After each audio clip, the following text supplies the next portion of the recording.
السلام عليكم ورحمة الله وبركاته. أهلا بيكم في حلقة جديدة من القصة ما فيها.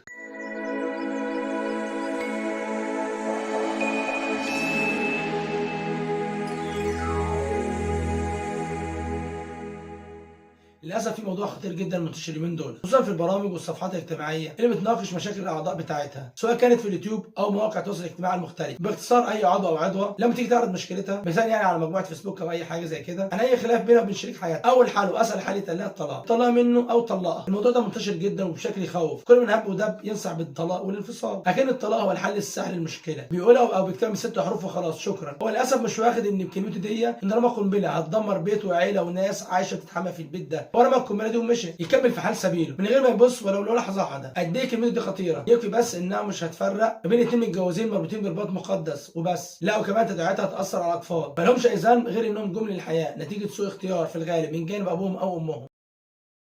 القصه ما فيها ان بكلمتك واقتراحك للاسف سويت نفسك باعوان ابليس، بل تفوقت عليهم، وده مش كلامي، ده كلام المعصوم صلى الله عليه وسلم. اسمع كده بقلبك عن جابر رضي الله عنه ان رسول الله صلى الله عليه وسلم قال: ان ابليس يضع عرشه على الماء ثم يبعث سراياه، فانه منهم منزله اعظمهم فتنه، يجيء احدهم فيقول: فعلت كذا وكذا، ويقول: ما صنعت شيء، ثم يجيء احدهم فيقول: ما تركتها حتى فرقت بينه وبين امراته، قال: فيدنوه منه ويقول: نعم انت. رواه مسلم. في توضيح بسيط احب ان اذكره، ان حديث ابغض الحلال عند الله الطلاق هو حديث ضعيف ولا يصح. اما الحديث الصحيح ان الرسول عليه الصلاه والسلام قال: ايما امراه سالت زوجها طلاقا بغير باس فحرم عليها رائحه الجنه. والباس هنا اي من غير شده تلجاها الى سؤال المفارقه، كما شرحها الاحوزي في الترمذي. ومن امثله هذا الباس سوء العشره او كراهه له، حيث تطيق العيشه معه والاضرار بها من حيث الوطء وما نحو ذلك. فاياك انك تقول الحل ده او تفكر فيه الا لو كنت متاكد مليار المية مش مليون بس ان الحل ده هو الحل الوحيد، وان القصه اللي انت سمعتها من طرف واحد حقيقيه وصحيحه وما فيهاش اي تجني او ظلم للطرف الثاني.